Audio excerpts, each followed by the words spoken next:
Friend of the show, Tamsin Outhwaite, has posted a glowing tribute to her 29-year-old boyfriend, Tom, on Instagram, saying, "This kind, funny, patient, talented, loving, dynamic and hot man makes my daily juggles so much more doable and so much more fun. As I left the house for work at 6 a.m, I then got a call from my 8-year-old, crying and asking where I was.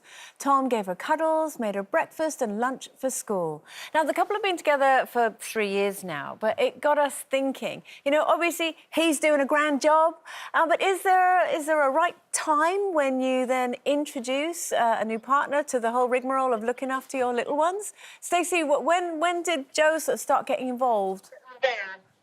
It's a really funny one. I don't know if any of you were the same, but because obviously I had my children before I met Joe, I don't know what it is inside me, but for some reason I get like a real pride thing about it, and I almost feel like I need to show whoever I meet or whoever I'm with that I am able to do this on my own and that I don't need anybody else. I don't know why I'm like that. I don't know if it's like a self-conscious thing because I was a single parent. It was a really long time before Joe ever looked after the kids, not because I didn't trust him in any way, shape or form. It was more because I felt like I had something to prove. Like I just needed him to know that, don't worry, just because you're with me doesn't mean you're taking on like all my children, even though deep down that's what I really wanted. I just wanted to prove that I could do it myself, which is a really weird mentality. I don't know what it is. And then I guess as time went on, it was almost just like I didn't even have to ask. If I was going to work and he was at home, then he would just be with the kids. So it's like a natural progression, and I don't remember a point at all thinking, oh, should I leave the kids with Joe? Or shouldn't I? Or should I ask him? It was kind of like years in, and then it just happened, if that makes any sense. Yeah, I think it does. I think it makes sense. Well, it's only... Yeah, I mean, obviously I'd been with the boy's dad and then met Lincoln, and unfortunately our hand was forced a little bit as to when to tell the kids because it became a little bit more public before we were ready for it to be. But I remember Louis was 10. Obviously, Matty was older, so that was different. He was like 22 or something. But Louis was 10, and I was... Well, you came, you'll remember, I was rehearsing a show called Steel Magnolias that I did before I knew you, Janet, properly. And so I had this flat in sort of Bermondsey area, and the thing was that Louis was coming down on the train, and it was the first time he travelled on his own where you get you get like a chaperone, so they put them on and they tell you what coach they're going to be in, and then you pick them up at the other end and everything. And he was quite excited about that. But just the night before I was due to go with Lincoln to meet him off the train, they changed the rehearsal schedule and said it was impossible for me to go. So Lincoln had to go on his own. So he had never met Louis before, and poor Louis gets off this train to this random stranger. And then Lincoln said he didn't know what to do, so he took him to something like the Tower of London, where he'd never even been before, just to do something.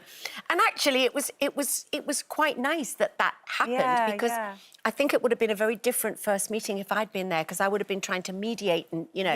So they kind of were thrust together, and that was quite a good thing. But I never... And I also had complete trust in his ability to look after him, because Lincoln had a kid when he was 19. Sure. Very young. So I knew that he had a boy. So it was... yeah, but I was always fine with leaving him. Well, I had a stepson. When I started a relationship with my third husband, he had a stepson, and the boy's mother lived in America, and he would come back here just for school holidays. She was a professor in America. And this little boy, Bunny, was quite challenging. He was special needs, had quite a lot of special needs. So at the outset, I would meet my husband for dinner in the early stages of our relationship, and then I got introduced to Barney, and it was really, really difficult. And then my husband moved in with me, and his son was at boarding school during the week, but we had him on the weekends. And I had to accept that I had to inch my way into that relationship. And there was also his mum on the other side of the Atlantic. And it was really, really, really difficult. And I was never really alone with Bunny, I think, for a year. I think, looking back on it, I think Bunny needed the reassurance that his dad was there all the time, and you just have to accept that.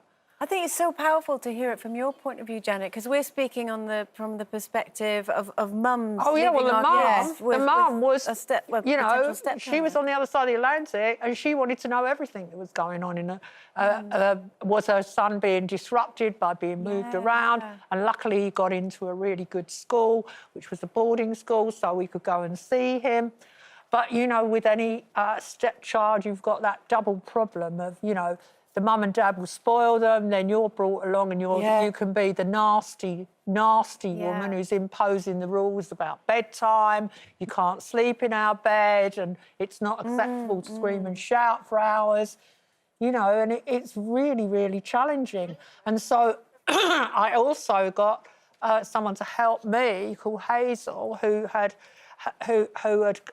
looked after my house and been my housekeeper, and so the two of us kind of helped Bunny out. Yeah, he had to have a new family almost, yeah. Stacey, you wanted to say something quickly. Oh, no, I was just saying, I also, after hearing what Janet said, I do think it really depends on how old the children are and what their circumstances are. Because when I met Joe, my children were 5 and 8, I think, around that age.